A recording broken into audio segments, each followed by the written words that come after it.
all right.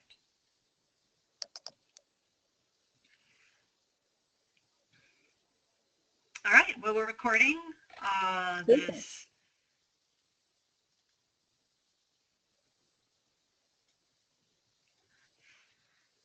Clubhouse Chat, here we are, recording. And it's me and Chris. We'll see if anyone else shows up a little late. And I was thinking, oh gosh, my video's failing again. No. I'm like Chris, since my videos are failing, how about you show us what you've got there, and then we'll go from there. And all I really have, what I have pulled up switch it to you. Hold on a second. Attendees.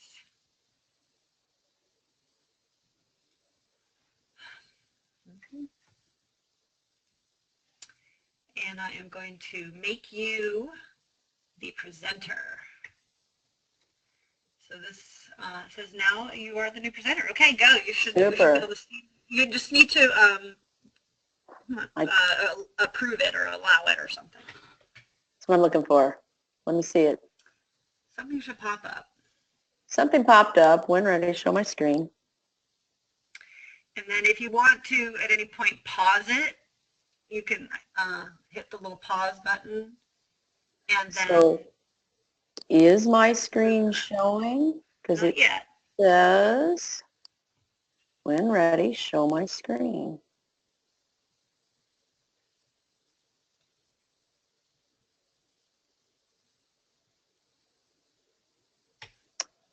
Does it show that now? Yay, I see YouTube. Awesome. Excellent. Well, and all I was really going to show with this one is we've done a titling event and our field overview. Let's see if I'm going to just skip ahead here. As you see it go, you'll start to see where the video jumps and does skips. And that won't really matter for a field overview. Right, but you'll see it happen. So those are all ring gates that are hanging on the wall. Those pretty. Oh, isn't that nice? Is this your facility? Again, no, I don't have one. I have lots of friends with facilities. Yay! Well, that's all you need, right? That's all we need. Yeah, those are our agility club. We store our pretty ring gates there, but we're just showing the close-up. It's a nice facility. I think I'm going to skip again. It's not until Suzanne's going and doing some testing that you really see it. Go back to your goal area, Chris. I'd love to have you talk about what you used to build that. And sure. I'll even, let's go back a little further in here, right there. Let's freeze it. So if you look at I can back it up a little here. There, that's almost the center. That is just a white cotton rope that we're using for the lines. Okay. It's just laid down. We laid it down, and we use those little soccer training cones on the corners, because we actually taped the rope at the corners, and that soccer cones covered up and also act as corner markers.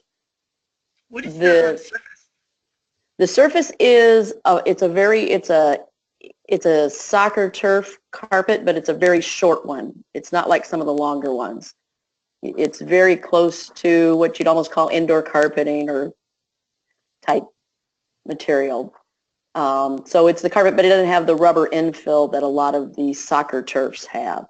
Okay. So it's a pretty smooth, it's a relatively smooth surface. Nice. So yeah, it's very nice to have this one. Now you said that was cotton rope. It's just laid out and taped to the corners. It's laid out in the corners. I have I put a fender washer. So basically the rope runs through it. I tie a knot at the fender washer, run it over to the next point, tie a knot in a fender washer there.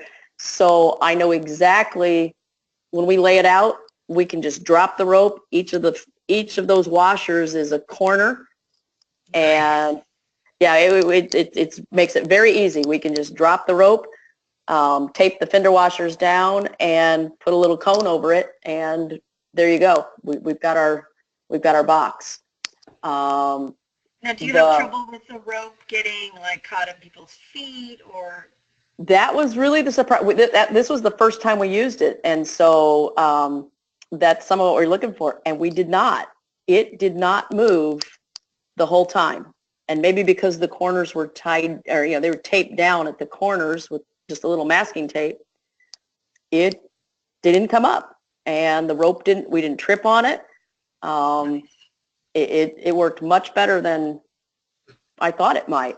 And of course, the goals are just two standard wings, jump wings, with a piece of lattice in between. So each of the jump wings is about 18 inches, and then put some white lattice in between. And so it's just zip tied together. So can you go just so we can see a side view of one of those a little more? Let's see if we've got one. Because that's a real nice little design you got there. It's a really, so I have standard of just a couple of wings, and then with a little lattice that we zip tie in, and then when we're done, we cut it apart. So we go back to having some wings, and okay. back off we go. So it's really easy to pop up. It just makes it easy. And the jump wings you had already built from PVC at a different time. Yep. That they were just PVC jump wings that I had sitting around. So it's very easy to go back to what they were, or turn them back into the goals. So, and of course they're 5 feet, so we know exactly how far out from the wall we need to be. That tells us where to drop our rope, and we've got our box. Nice. All right, let's see the rest of the markings. So then as we go around, this one was, let's go a little further. So there actually is a real up close. You can see what we did with the goalpost there. I actually had signs to mark each of the 5 feet, which you would be, 5-foot markers. We could see them. They were great big 8.5 by 11 sheets of paper with great big black printed numbers on them. For some reason, the camera that videotapes it completely washed them out into the wall. They didn't show it all. So we went back and put those are her, what she uses to mark the course numbers on the field with her when she's got agility set up. We went back and set those against the wall so they would show up. It was shocking how those great big signs completely evaporated on the test video we first ran, because we're looking at these great big black numbers thinking that's fine, and we checked the video and went, they're invisible. So just proof positive, you really need to run your test video and look at it, because we couldn't see them in the video. So we just put down markers along the floor to mark every 5 feet. All right. So the only issue with that is when you're filming, you won't have your 20 or your 25 or your 35 number visible, right? Right. And so what we did is we did at least put up the orange cones to mark where the line is. Oh, okay. So whatever line. And so this is just right. So far over on the sort of almost toward the left, you can see 2 orange cones. Yep.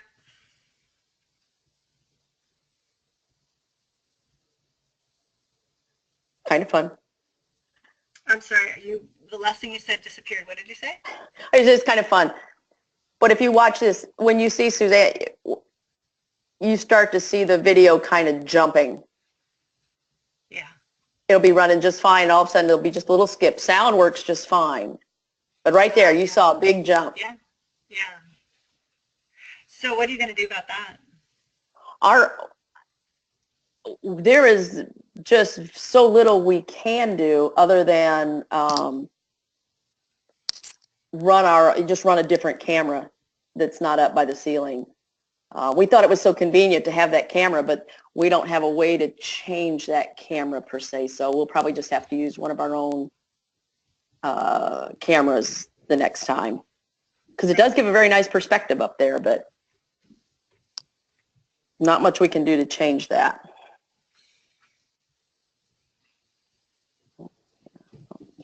I don't think we had many others. So that's your new facility, and you've got your overview. And what are you guys getting ready to video? We went through. A couple people got they did their novice. A couple of us did our intermediate, and I got in one advanced run. So before my dog said, "I'm tired." So yeah, it was. We had 2 sessions there, and we got quite a bit recorded. But it was interesting moving to a new facility and watching all the dogs kind of choke a little. We had to go through a real warm-up period with them. Yes. Totally. And some had been there and done agility there, but when we went to do the tri-ball, they said, "Oh, I don't really know what we're talking about." Right. And there's different smells here. I lost my mind. I lost my mind. We got to play with that. So it was interesting. So I was noticing something, right, that brings up one of my questions for change we want to make with the video titling is when you went to the very first page, you had a couple of dates. Mm-hmm. One of the things that's confusing in the instructions right now as they stand is, the date of I forget what it says in the instructions exactly. I can pull it up. It's something about the date the video is recorded, or record that. Right, and so as you discovered and I discovered, you do your field overview in maybe one run on one day, and then you don't know how many more weeks or even months it'll be till you get 3 good runs. Right, so, it's right. So we need to adjust those procedures, those requirements, and yeah, I'm just wondering what your thoughts might be on that. For the most part, it's because we're already looking at a couple other places where we might be able to go and record. Once we get a field overview, as long as something doesn't change, it's more important to have it ID'd that this is the place, this is how we do it here. Exactly. And if something changes, well, we can make a new field overview, and then somebody can link to it and say, well, I use we would have called that the Lebanon. We would have called that the Lebanon field overview because that's where it was. And that'd probably be just fine. Right. So the field overview doesn't really need a date, right? No, I wouldn't think so. I wouldn't think so. Well, especially when you've got, like we do, we've got 5 or 6 of us all using the same one. So, it's the same for all of us. Right. So. And then when you actually do your submittal, you guys formatted most of yours so that you had 3 runs on one video in YouTube, right? Mm-hmm. Yes. Very nicely done with little titles, I believe I remember.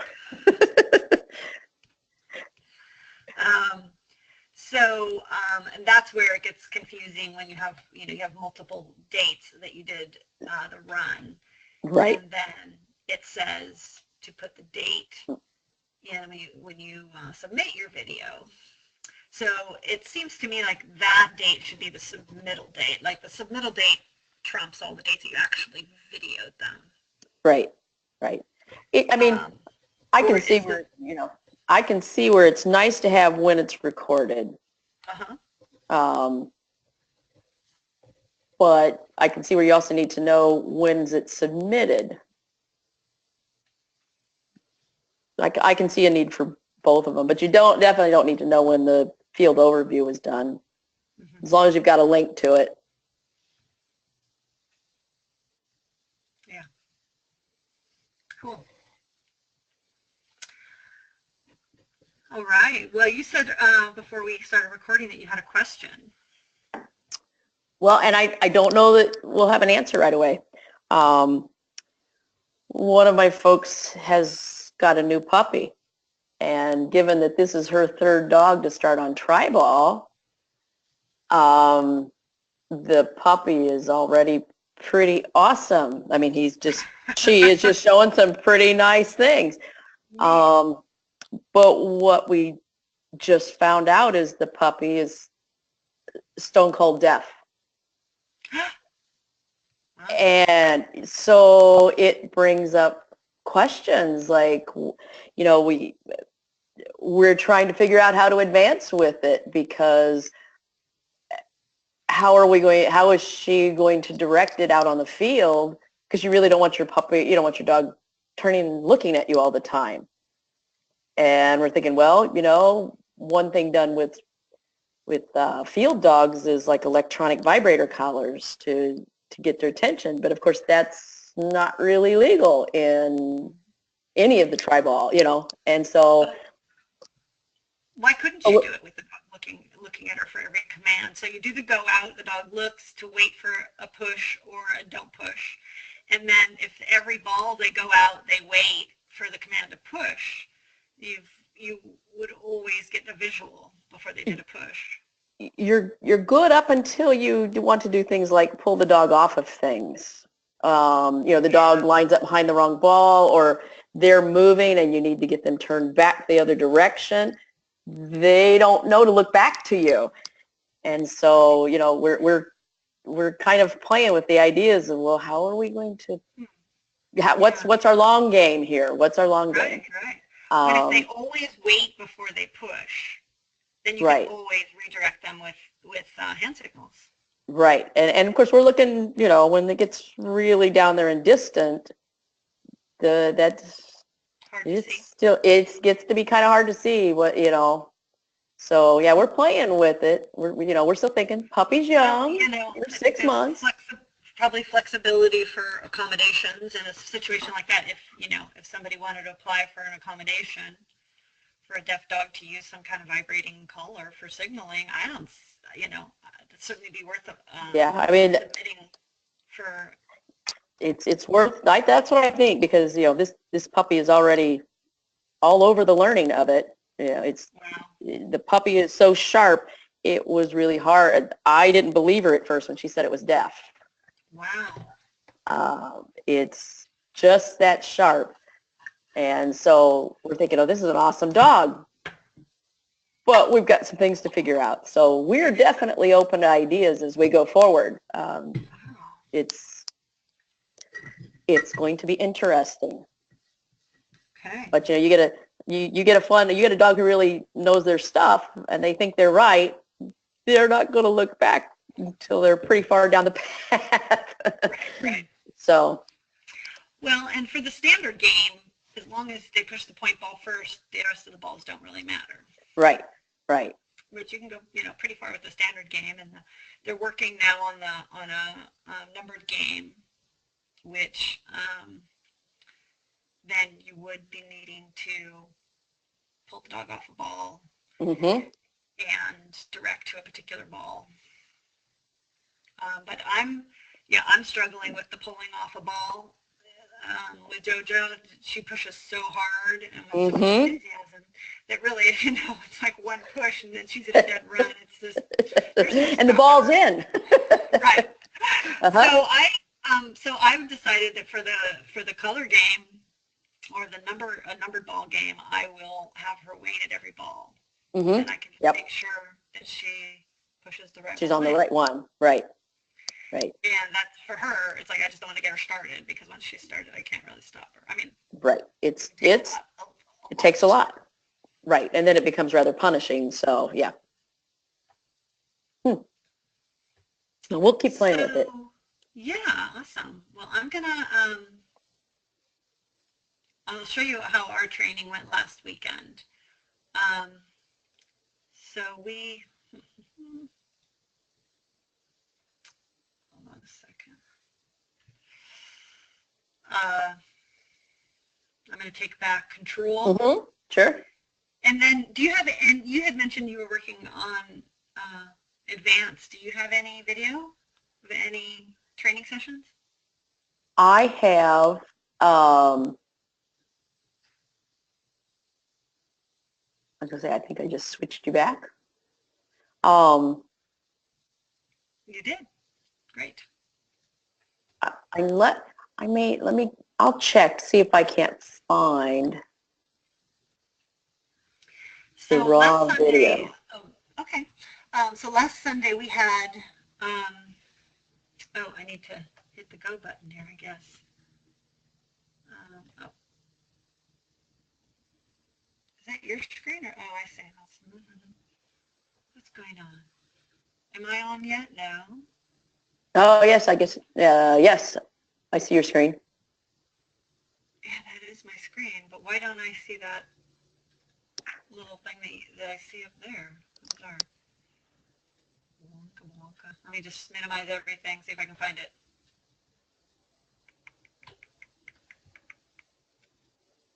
That's what I'm looking at on the main screen. I don't see. I don't see it now. That's it. You switched it to that one. Okay, that's why. I have two. Oh, computers. you have two. You're two. Yeah, gotcha. And I'm like, what's going on? Why is that on there? So I need to move it from okay, from that computer to this computer. I have all my information on my desktop that doesn't have a microphone. Gotcha. And so there we go. Now I should have it back. Let's see if it goes now. No, that's still on the, let's see, share your screen. Good. Cancel. Sorry. That's okay. No, I want this one to be the presenter. Make me the presenter. There we go. This one, please. You are the new presenter. There we are. It's funny, it was up on yours faster than mine.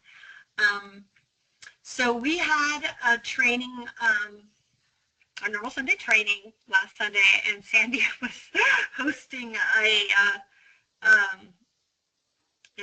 barn hunt trial. So we had, 30 dogs chasing rats right next to our normal playing field. So we moved to the back of her agility field and to set ourselves up a little temporary goal. So it was, bedlam with all the dogs and everything going on. And we were in a new place with no fences or anything. Yeah. So I have a great video of JoJo not paying attention and losing her mind. So that's great to see. So yeah, there she is looking over at the people. So I have been working at 45 feet with 4 balls and a diamond to form like that. And that's where we're at right now. And so, but I had set them up at 35, I think. And then she's like, well, I'm going to go over there and chase some stuff. I got things to do over here. Well, she has to go check out the crates and see, the whole storage area. So, okay, back paying attention again. So it was fun remembering to back up and make it smaller and shorter and easier. And, yes. And add more treats and keep her motivation up. And see, I think she just blows off this last ball, but I'm not sure. I can't remember. So eating grass, that's her thing. Yeah, Oh, yeah, yeah. she peed. Oh my God, like worst thing. Sandy's there watching, taking the video, and we're not allowed to pee on the field, of course. It's like horror of horror. So yeah, I knew there was something bad that happened at the end of that video.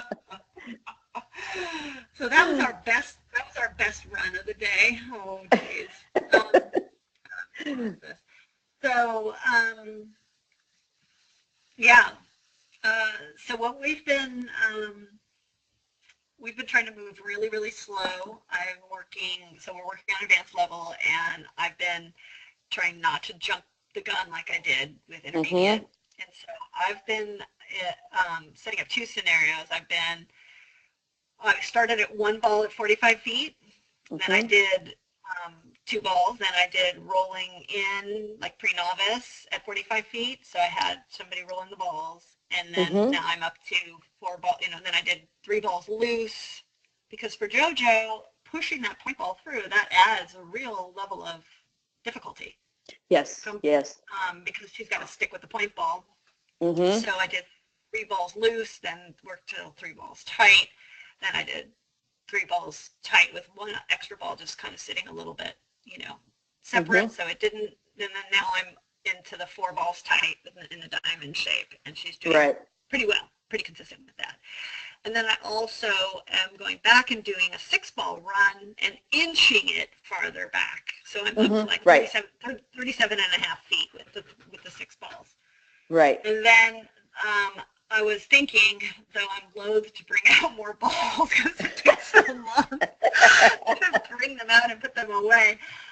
But I was thinking what I should be doing next is, doing seven balls at, 20 feet. Right. And so that's my plan. My training plan right now is those three scenarios. Inching my way toward advanced, and I would love to hear what you think about that. I think it's a good plan. We when we in the classes, what we do is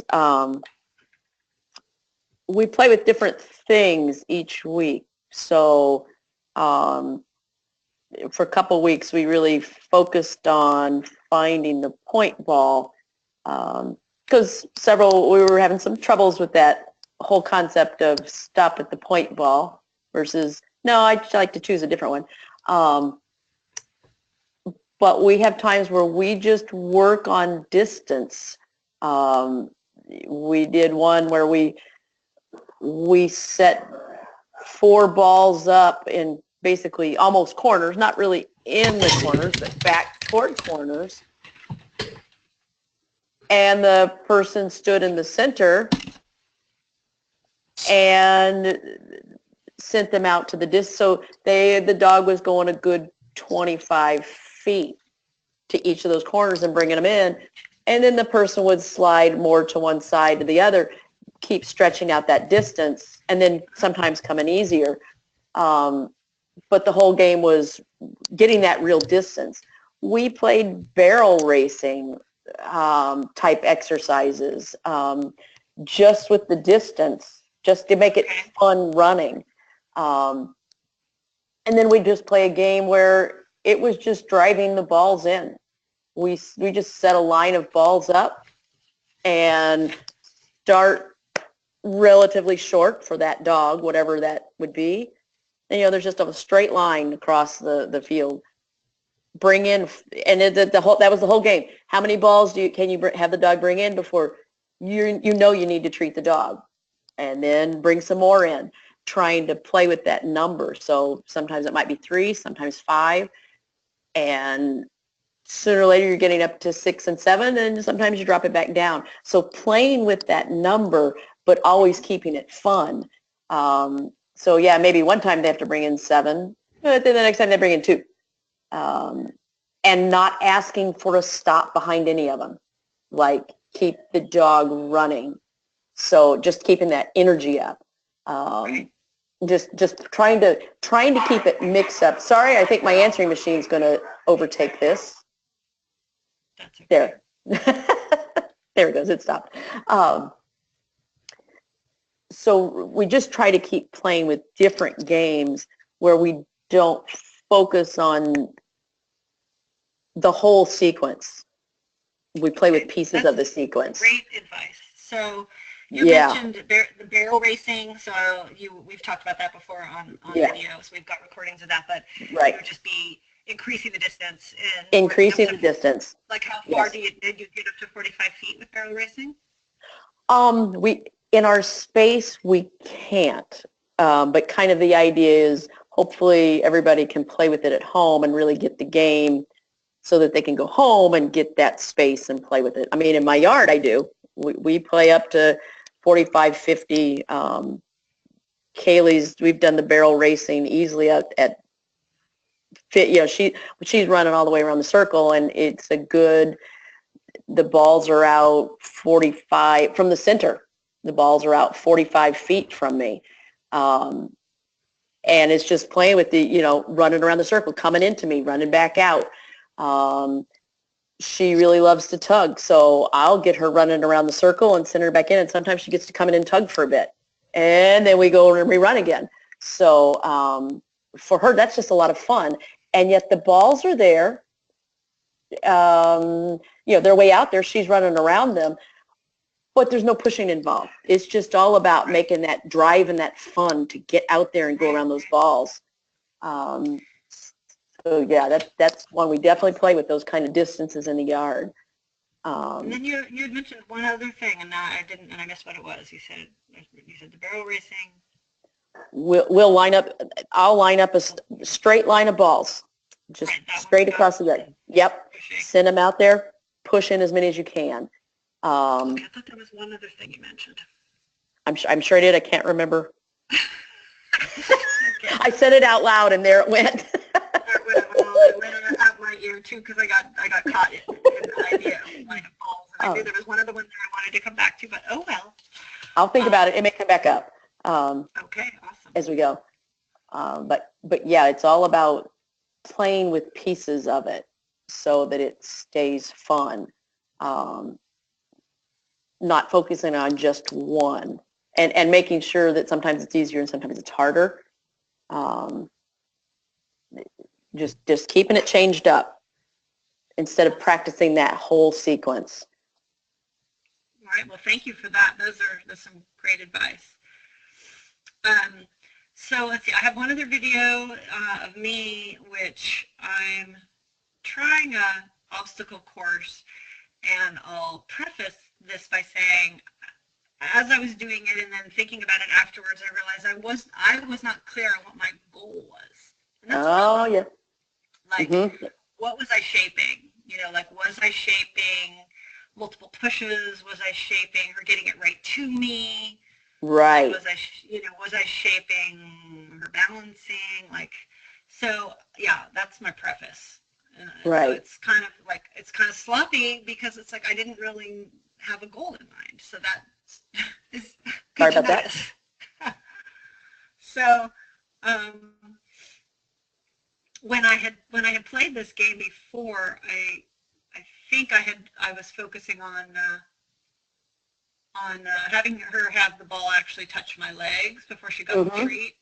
Right. But that was a little bit too much in this new space with all these obstacles. So I gave her some helping hands there. But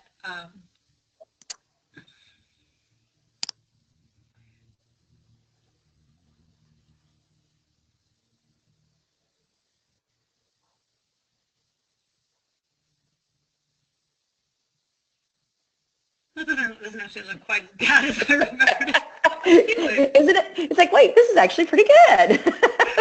So she almost broke two of Sandy's jumps, but such a hard pusher.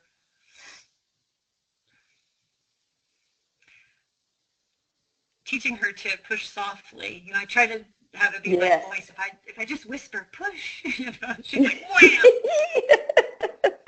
That was a good soft push. Learning the finesse side, yes. So, any thoughts on that? No, I love what you're doing, pushing, you know, using the jumps as a thing to, you know, work around. You know, we've done things like that where we'll set out the jumps, or we set out the chairs. Sandy's talked those kind of games before, where you're doing that pushing around things to help the dog learn finesse. And that's the video as I see it is it's almost stop action. I get snapped pictures, so I don't get to see it as a smooth flow. But I really do like that exercise that you're doing there. That's a nice one to especially to teach that finesse that we like our strong pushers to get. So yeah, what techniques do you use to shape that finesse? You know, when they like push it like crazy right past you. Right, and it's things like what you have right there. You're doing where you're helping that dog push through things, and they have to keep, because you're right. That goal of, we work very hard on the criteria is that ball has to hit me. In competition, yes, you've got a great big goal, but when we train, that ball hits me, and you're not done until that ball hits me. So that's what you do every time. Every time when we're training, yes, that's it. From the very beginning, or from the very beginning, from the very beginning. As soon as we've got that dog doing some form of getting the idea that put that head down and push that thing, you know, because we do start with, you know, just stuff, buckets, all kinds of things that they can be pushing. Right. We stay very close, and the goal is you hit me, you push into me. And so when we run exercises like this, where we're going through different things, we're pushing around chairs, the person will stay relatively close but keep moving backwards so that the dog keeps pushing, so that that course changes. But their goal is always to hit the person. Because kind of my theory was, a goal might look like any number of things down the road when we have trials that we go to. The goal might look like anything, but you will always be the same person. And yes, someday there could be games where we want them to push it away from us, but we don't have those games yet, so I'll rethink it down the road. But that helps the dog really, they're really aiming for a tight point, for a criteria. So that helps them all stay on track. But what we see, so we definitely have in our group, we have some real power pushers. Some of those dogs, they hit that ball. Boomer the bulldog, he hits it like a tank. And it's just, you got to love it. He hits that ball like a tank. I swear he could play with bowling balls, except it hurt his face. That'd be bad. But and it has been amazing watching him build in finesse as he goes, playing these games, because he knows from the beginning his criteria has been he has to hit his person. He has to hit April. And we watched him one day as a ball got away from him. We play on our typical training space is what I call sort of the standard indoor soccer turf with rubber infill. So it's not a real fast surface.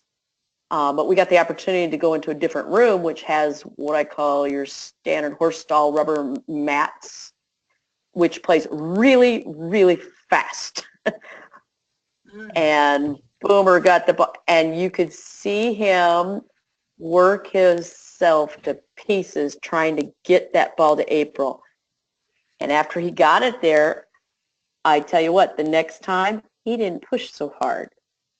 He knew his goal, and it frustrated him a little, and so he didn't push as hard. And he started really getting that finesse on that fast surface, because his poor little legs didn't want to have to run so far. So if you have a situation where the dog is pushing it, 4 or 5 feet wide from you, you get closer. Is that what you do at that point? If they're continuously pushing wide of me, we're going to go way back to the beginning with little bitty short pushes, and the criteria for the mark and reward is going to be that ball hitting me. And the first pushes, it might only be a foot or two, so I know they get success. They punch that ball, it hits me. And the moment it hits me, I mark and reward. And then I start adding a little distance, and little by little, until they really learn that new criteria of, oh, not anywhere in the vicinity of me, they've got to hit me. And that's where you'll really see the dogs. Once they really start to hone on, wow, the thing that gets me the reward is when that ball bounces off of my person, they start really focusing in. The little Allie, Sheltie, we laugh about her because we're not always so sure that we think she just wills the balls to go forward. She hardly touches those balls. I think she uses her whiskers sometimes. But what we saw her doing, she has finesse coming out all of her pores. She just barely finesses that ball in. But what we watched her doing is, we realized last night how well she knew her criteria. She would give a delicate push, and she'd watch the ball. If it didn't hit Sandy, she'd go up and she'd push it again. She didn't run after the ball. She hit it, and she got the point. She knew how hard to hit it. When she was about 4 or 5 feet out, she'd punch it. It would go hit Sandy, and she's, okay, I'm ready to go again. The ball hit you. I don't have to go there. The ball does. I'm like, honey, you know the criteria. Wow, that's really great. Good. That's really good. I'm going to show you a video of a beginning person who I think needs to follow that advice. You couldn't be here today. So here is one of our new people. And she's working on her skills test. So she's been she's been focusing on multiple pushes. Sure. And so it's maybe a little bit. So what advice would you offer to this person and this dog? Let's see. I would probably bring it in closer, meaning person and ball a little closer together. And the other thing that we have become so careful about is what is actually your mark to the dog that says, yes, you did a good thing. So often, I don't know, I think somehow to me it seems easier in tri-ball. We get so excited, yay, you're pushing the ball. We want to cheer the dog on. And many of our dogs take that cheering to mean, and in a way it does, yay, you did a good thing, yay, you did it. And then they want to run in and get their treat or their tug reward, whatever it is.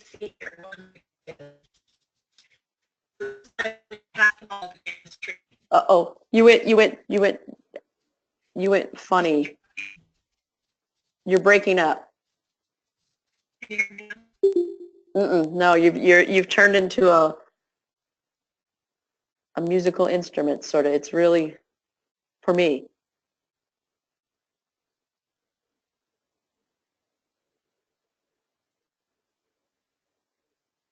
Are you there?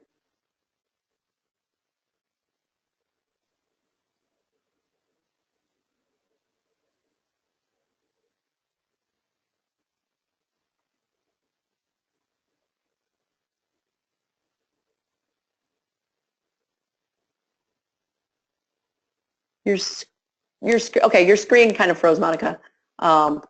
So what often happens when we're cheering the dog on, what we've done is we've muddied what marks their behavior, that's exactly what you want them to do. And they'll pull off the ball and come running into us. So we keep the distance short, and we make sure that we don't say anything rewarding to the dog. We give them their cue to push, and as soon as that ball hits us, that's when we use whatever is our mark, our click, our good, our yes. For some of us in our class, it's yay. And then we reward the dog with whatever the reward is. And that keeps, okay, Monica's mic is out. That keeps the dog focused on what they're supposed to be doing, and it helps them really parse out, I need to get the ball to hit that person. Yes, I will keep talking. So that's the kind of thing that we work on in the early stage. We want the dog to think, my goal is to make that ball hit the person. And we make sure we don't do anything that really kind of miscues the dog as to what is the right thing until that ball hits. And we keep ourselves close until the dog really understands their job is to make that ball hit us. And then we start stepping back little by little so that the dog keeps understanding, even though it's a little further, my goal is still to get it to them. Okay. So I think Monica has come back. Maybe not.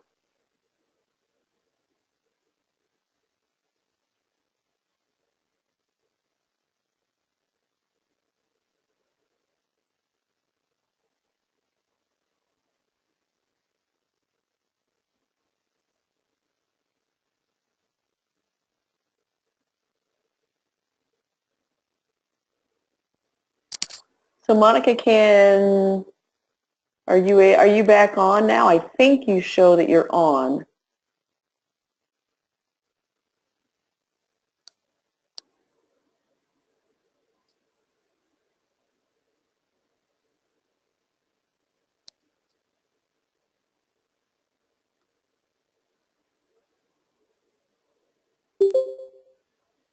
Hey, can you hear me now? There we go. Now we can hear you. Yes, there you are. My little laptop Chromebook just died on me. It said we're not playing anymore. It just said your microphone is stuck, and then it said my webcam is stuck, and so it just said no.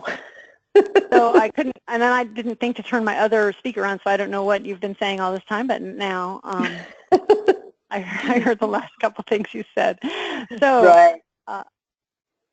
Hopefully you kept everybody entertained. Well, I did some. You didn't spend the whole 3 minutes going, Monica. Nope. We talked about exactly what to reward and how to get the dog to focus and really learn what their criteria is. Great. Well, then I will go back and listen to it later. Oh dear. All right. Well, that's going to be really helpful for this person and for everybody, I'm sure. Really appreciate your advice today, Chris. Nope, no problem.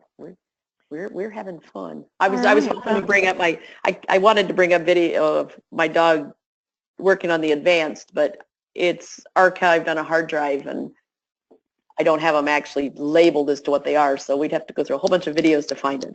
We can't do that. Okay. All right. Well, next time have some more video. I've got a whole bunch of videos. It's like, but I don't know.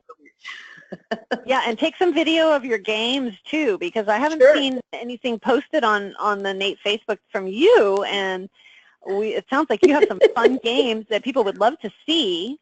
We play games. Ooh. Can I encourage you to do some videoing during your training classes and then post them up on the Nate Facebook? That would be so awesome.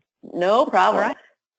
All right. Well, I think we're at a good time to wind down here today, and I appreciate so much you committing to come and help, and I think we got a good recording here for people that couldn't make it. I think so. All right, Chris. Well, we'll talk soon. And, all right. Thanks, Monica. Have a great afternoon. Okay. Bye. All right. Bye.